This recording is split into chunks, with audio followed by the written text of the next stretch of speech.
welcome along to Fenton Elliott Solicitors. My name's Chris Sutton and I'm here with Simon Fenton. And today I want to talk about redundancy. This is often the most common word that we hear associated with employment lawyers and when you need an employment lawyer to give you advice. Talk us through a redundancy process. When does it come about?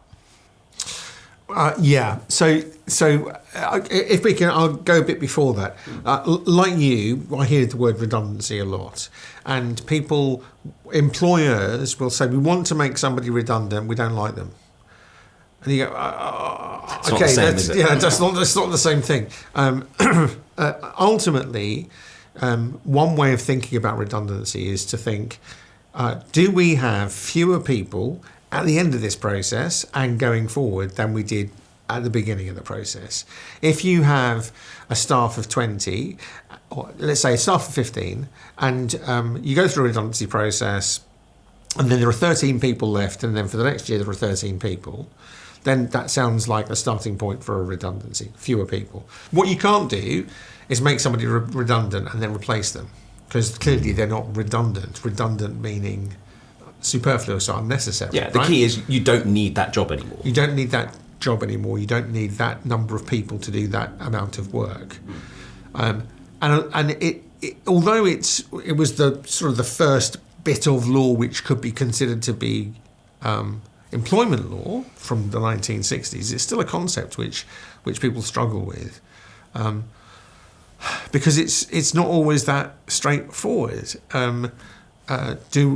So people will often say, employees will say, well, they made me redundant, but they still need to do the work, so I'm not redundant. Well, that's not quite right. Do they need fewer people to do that work? Is that work being distributed amongst other people? Or has somebody been hired to do it? Or has somebody external been appointed to do it? Have they outsourced it? In which case, is it a cheapy transfer, right? Or is it just they've got an external consultant because they've decided they don't want to do this kind of thing anymore, and that work is what's happened to that work? It's quite can be relatively straightforward. It can be quite complicated.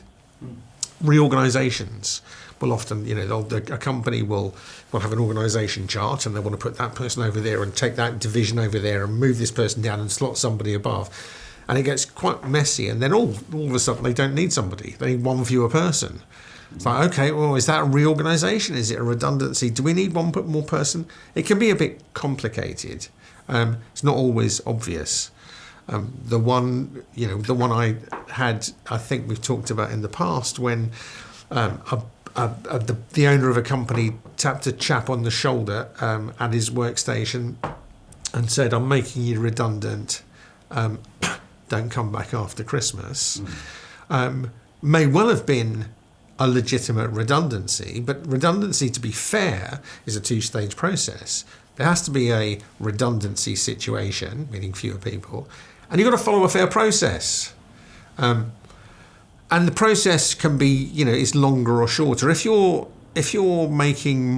are likely, or if it's possible that you will be making 20 or more people redundant, you've got a different set of processes. You have to have collective consultation.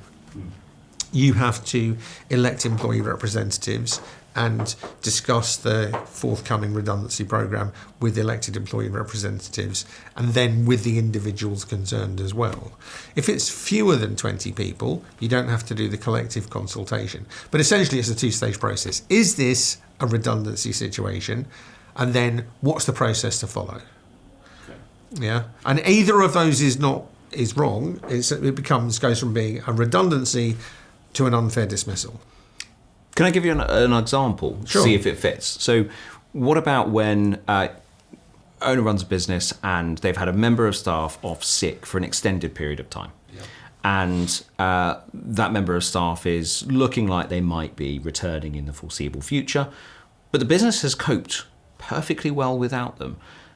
Is that a situation where the employer can say, well, actually, do you know what? I think that role might be redundant now. Okay, so it kind of turns on your word considerable. You've sort of been off for a considerable period of time, right? If they've been off for with something which could amount to a disability, then you've got the potential for disability discrimination in the background here.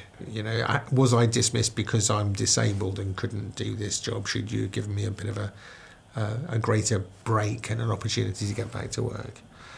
That just complicates matters. But if you find, as a result of whatever, that you don't need that job being done, or that the work that person was doing was easily absorbed by everybody else, you can use that as a starting point for a redundancy process. So you've got 3 people doing a job, one person is off, you realise that the other 2 can cope perfectly well without it.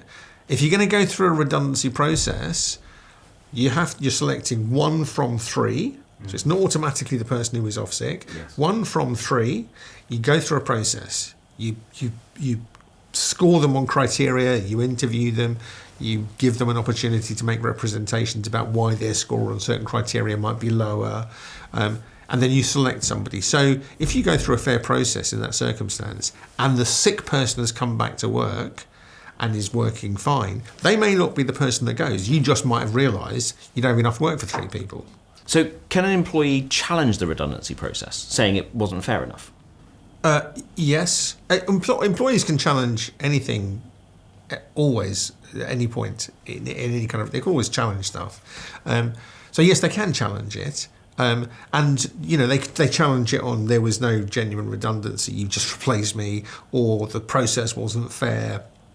The criteria that you judged us by wasn't relevant. There's lots of opportunities for challenge. I have to say though, if a company comes to us and says we need to make some redundancies, we will explore with them whether it is a redundancy situation, and we can help them put together a redundancy process, and we can write the relevant letters that they need to send and give them a little an aid memoir to what they should talk about in the meetings and when to schedule them. And when we do that, the outcome is rarely, if ever, challenged, and certainly never successfully challenged, because people have got their ducks in a row. They know what they're doing. They understand what redundancy is and what the questions are they should be asking and how they need to express themselves, and you get a fair process. So if you get it sorted at the beginning, generally it works like clockwork. It's about being proactive, not trying to fix the problem after it arises. Yeah, not trying to fix a problem that they didn't need to have because they should have sorted it out beforehand. And like I say to clients, you know, every 10 minutes you spend at this end is worth an hour further down the line. Just we'll get it sorted now, it'll be fine. And it sometimes requires a bit of exploration about exactly whether it is a redundancy process. That's quite always an interesting question for us. But when you get it right, it works, it's fine. And you're allowed to do it. You know, the law says if you have too many people, you don't need to keep them. Right, it's not complicated. I think it's different in France, right? I think it's dismissing somebody in France, even if you're closing the business, is quite tricky. But here, that's the argument, and that's the way it works. Okay. So important to get it right first time by taking the advice. At the right time. It's the same with anything really. If you get advice about an employment-related project before you start rolling, you'll be okay. You know, generally speaking, you are in the best position to defend yourself against challenges. Interesting. Well, there you go. I certainly learned something, and hopefully everyone else did at home. So redundancy, if you have a redundancy issue that you need to discuss and get some advice on proactively, please reach out to Fenton Elliott Solicitors.